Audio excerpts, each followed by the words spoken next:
Good morning student, today we are learning size of cells. Yesterday मैंने आपको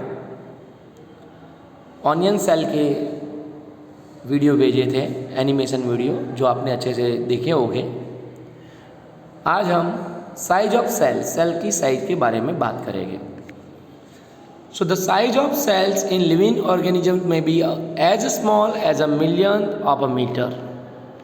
मतलब 1 million जो होता है, मतलब 10 लाख में 1 मीटर के बराबर होती है।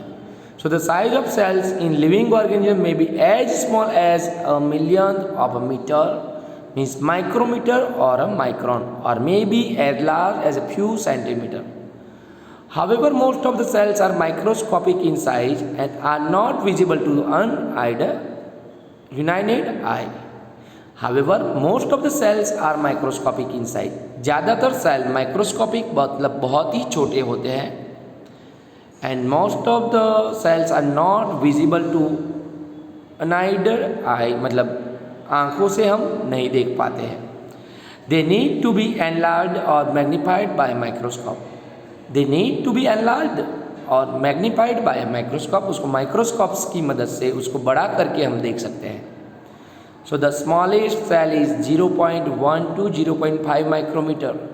सबसे छोटे में छोटा सेल जो है 0.1 to 0.5 माइक्रोमीटर इन बैक्टीरिया, जबकि the largest cell measuring 170 mm to 130 mm, सबसे बड़ा जो सेल है 170 mm means 17 centimetre bye 13 centimetre, is egg of N ostrich. Ostrich के अंडे का जो सेल है 170 mm to 130 mm, largest cell in a living organism. Understand all of you? Now here is another activity. Boil hen's egg, remove the cell. What do you observe? Cell हटा के hand के egg को boil करने के बाद उसको देखो. ऐसे बताया है, white material surround the yellow part. Yellow part के आसपास वाइट मटेरियल होगा. So white material is albumin. White material is albumin which solidified on boiling. So albumin जो होता है बॉइलिंग करने से, मतलब अंडे को उबालने से, वो सॉलिड हो जाता है. And the yellow part is yolk, और येलो पार्ट को यॉल्क कहते हैं. It is part of the single cell. So yellow part जो होता है हैन के अंडे में, मुर्गी के अंडे में, which is called yolk, and it is part of the single cell. वो एक ही सेल से बना हुआ होता है. You can observe this single cell without any magnifying device. इसको मैग्नीफाइंग डिवाइस के बिना भी आप देख सकते हो. Are the cells in the elephant larger than the cells in rat? के रेट के सेल से एलिफेंट का सेल बड़ा होता है. So pahली thing that, so the size of the cells has no relation with the size of the body of an animal or a plant. Sorry, the size of the cells has no relation with the size of body of the animal or plant. मतलब कोई animal बड़ा है या छोटा है, उससे उसके cell में कोई रिलेशन नहीं होता है. It is not necessary that the cells in the elephant be much bigger than those in a rat. तो ऐसा जरूरी नहीं कि रेट के सेल से एलिफेंट का सेल बड़ा हो. So the size of the cell is related to its function. उसके फंक्शन के ऊपर डिपेंड होती है साइज. सो यहाँ लिखा हुआ है the size of the cell is related to its function. उसके कार्य के ऊपर डिपेंड होता है. For example, nerve cells both in the elephant and rat are long and branched. तो एलिफेंट का सेल हो या रेट का, दोनों के नर्व सेल्स लंबे और ब्रांच्ड, मतलब ब्रांचों में बटे हुए होते हैं. They perform the same function that of transferring messages. So दोनों के नर्व सेल हो, या कोई भी ह्यूमन बीइंग या कोई भी एनिमल्स के जो भी नर्व सेल होंगे, वो सबका फंक्शन सेम होगा, दैट ऑफ ट्रांसफरिंग मैसेजेस. तो मैसेज को ट्रांसफ़र करने का उसका फंक्शन होगा. Now next topic 8.4 is cell structure and function. You have learn that each living organism have many organs. Each living organism has many organ. सब living organism में बहुत सारे ऑर्गन्स, बहुत सारे अंग होते हैं. You have studied in class 7 about the digestive organ which together constitute the digestive system. Standard 7 में आपने सीखा होगा the digestive organs which together constitute the digestive system. तो डाइजेस्टिव ऑर्गन जब मिलते हैं then they make digestive system. Each organ in the system perform different function. Each organ in the system, अलग अलग सिस्टम के ऑर्गन अलग अलग function करते हैं as a digestion, assimilation and absorption. Similarly, different organ of a plant perform specific specialized function. Similarly, different organs of a plant perform specific specialized function. For example, roots help in the absorption of water and minerals. Roots उसके जो मूल जो होते हैं help in the absorption of water, पानी को absorb करने के लिए यूज होते हैं पानी और मिनरल्स को। Leaves, as you have learned in class 7, are responsible for synthesis of food.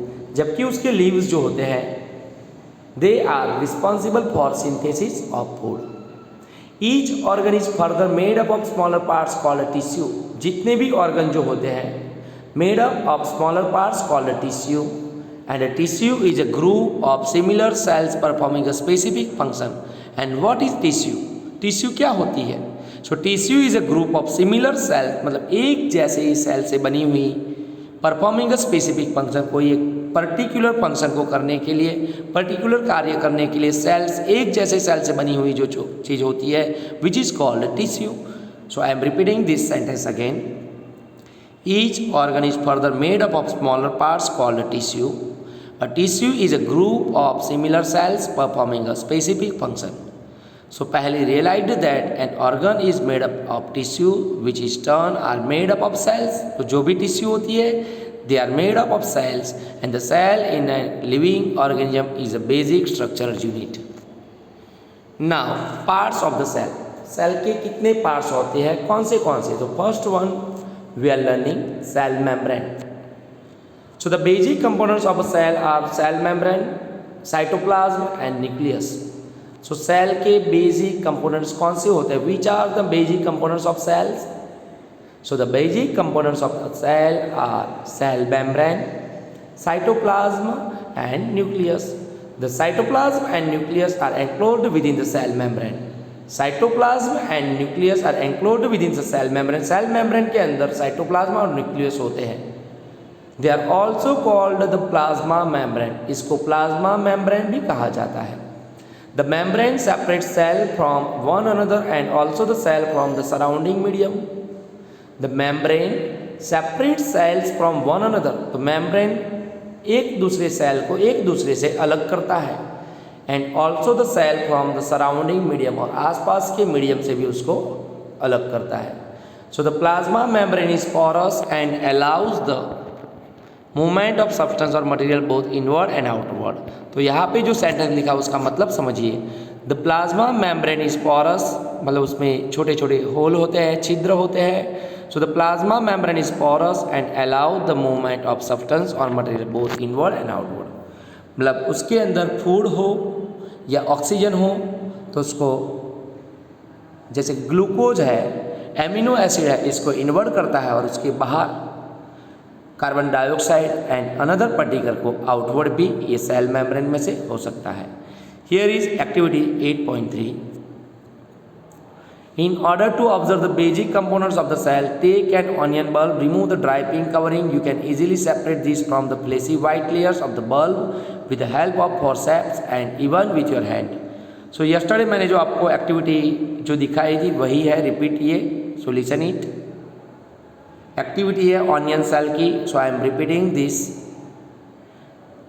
Remove the dry pink covering means which is called peels. Peels को आप हटा लो, पहले उसके जो छिलके हो उसको हटा दो। You can easily separate this from the fleshy white layers, फिर आपको फ्लेसी वाइट लेयर मिलेगा of the bulb with the help of forcep. Forcep से या तो इवन विथ योर हैंड, आपके नेल से भी आप वो पतले से हिस्से को हटा सकते हो।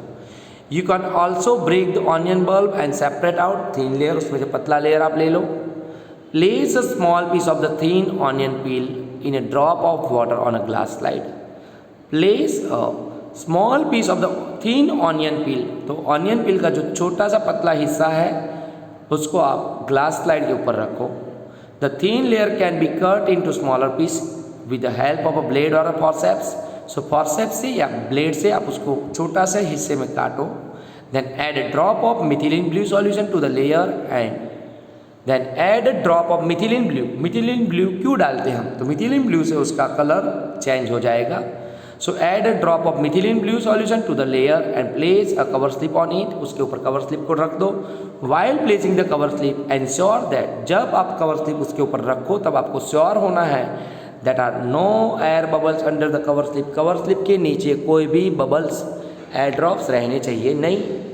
Observe the slide under the microscope. Microscope के अंदर आप स्लाइड को ऑब्जर्व करो।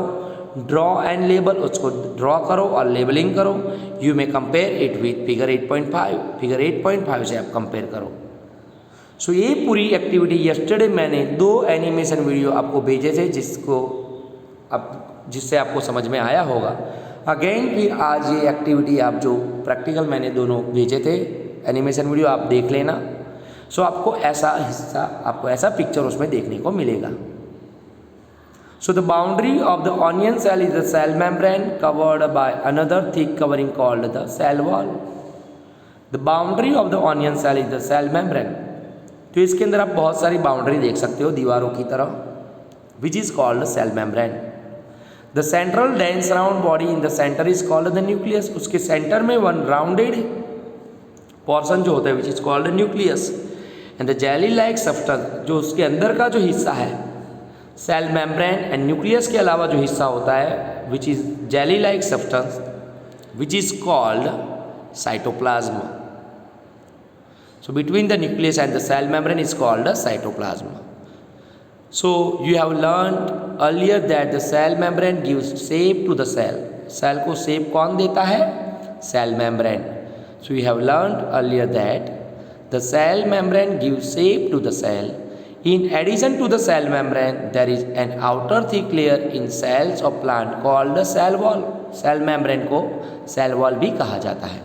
So there is an outer thick layer in cells of plants called the cell wall. This additional layer surrounding the cell membrane is required by plants for protection. So ये plants में ये cell wall क्यों होते हैं? So this additional layer surrounding the cell membrane is required by plants for protection. So plant cell needs protection against variational in temperature, high wind speed, atmospheric moisture, etc. तो इसको protection किस वजह से चाहिए? क्योंकि पेड़ जो होते हैं खुले होते हैं, उसको कोई हाउस, उसको कोई घर नहीं होता है।